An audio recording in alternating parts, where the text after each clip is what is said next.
Hi, this is Keith Weaver with the Top Executive Strategy Podcast, where CEOs, COOs, and business owners share strategies for success. This is 6 questions in 9 minutes because the best strategies are concise business advice.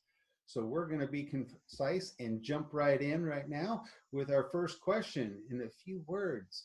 Tell us who you are and what you do. My name is Angie Bynum, and I own Villager Magazine and Villager Franchise Systems. Great to see you, Keith. Villager Magazine is a direct mail advertising magazine, and so we focus on getting great results for our clients, helping them advertise. We mail our magazine to about 220,000 homes in Utah every other month. Well, great to have you on. All right. Well, question number 2. What's the best thing about being a business leader?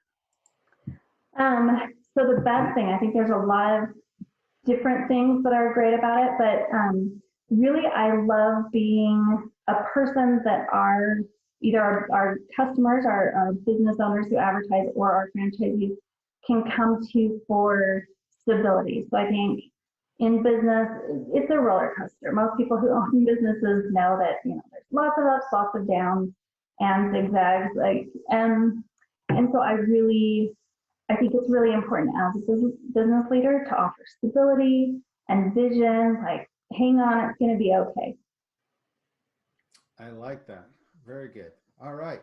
Question number 3. I hear from other business leaders that sometimes their people strategy in their business can be more complicated, more complex than their actual business strategy in running their business. What are your thoughts on that? So I think it's interesting. I actually have a really hard time dividing the two, just because I think every business strategy actually is a people strategy. And so I actually think it's a mistake if people keep those in 2 separate buckets, just because even on the most analytical side, your systems, even your bookkeeping, everything, most of those decisions can trickle down and affect whether it's your employees, your vendors, but most importantly, your customers. I think your business strategy and your people strategy really need to be meshed. Otherwise, you might be missing the boat. So yeah, I do think the people strategy can be a bigger challenge, but that's because everything should be a people strategy, in my opinion. Very true. And I like how, you have to really have those interlinked constantly. So, Yeah. So question number 4, what strategy would you like to share with other business leaders today? So I really wanted to talk, first of all, I was going to talk about direct mail and different types of marketing and things because I think that can be really helpful. But the more I thought about it, the more I realized that the most important thing in our business and in my experience as a consumer is that customer experience. And, really focusing on customer satisfaction and really making your customer feel appreciated.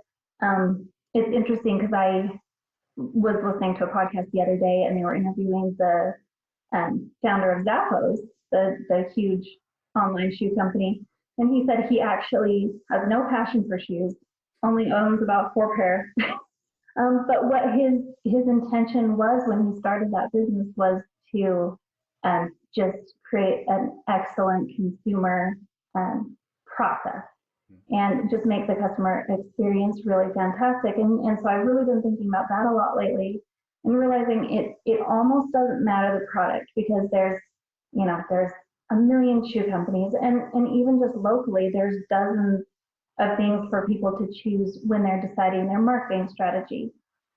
But that customer experience is huge when business owners and consumers are making their choices of where to do business and who to do business with.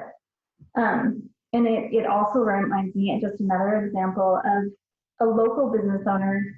He has implemented, he's in insurance and he's a great insurance guy.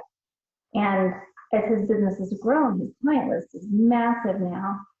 And he has made it a priority. And when he was very small and had very, not a huge client list, he was very in touch with all of his customers on a personal level.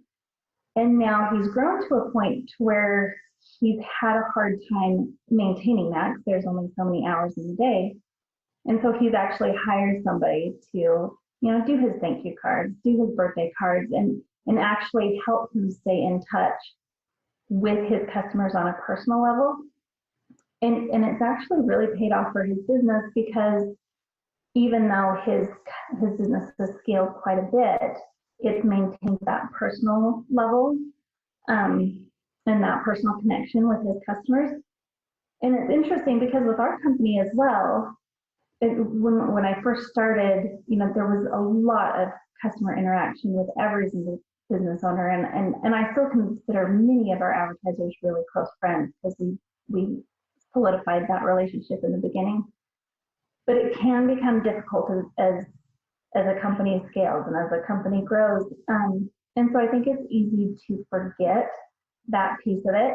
And I'm guilty of that sometimes too. Like, as things get so busy and so crazy and we're focusing on trying to make everybody happy, sometimes you can lose that personal touch. And so that's something that we've actually recommitted ourselves, especially this year. This is such a crazy year, and I think different people are experiencing different things.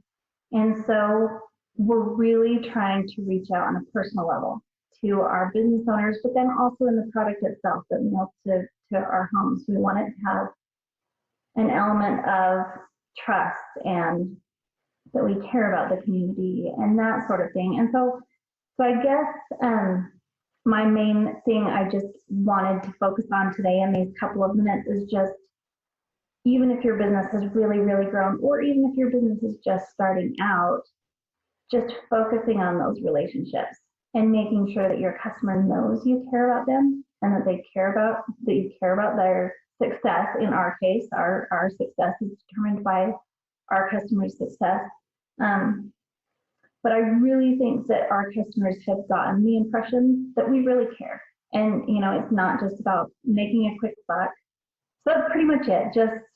Just remembering what brought success, and really showing that appreciation to your customer, because I think that really is the best way to do business.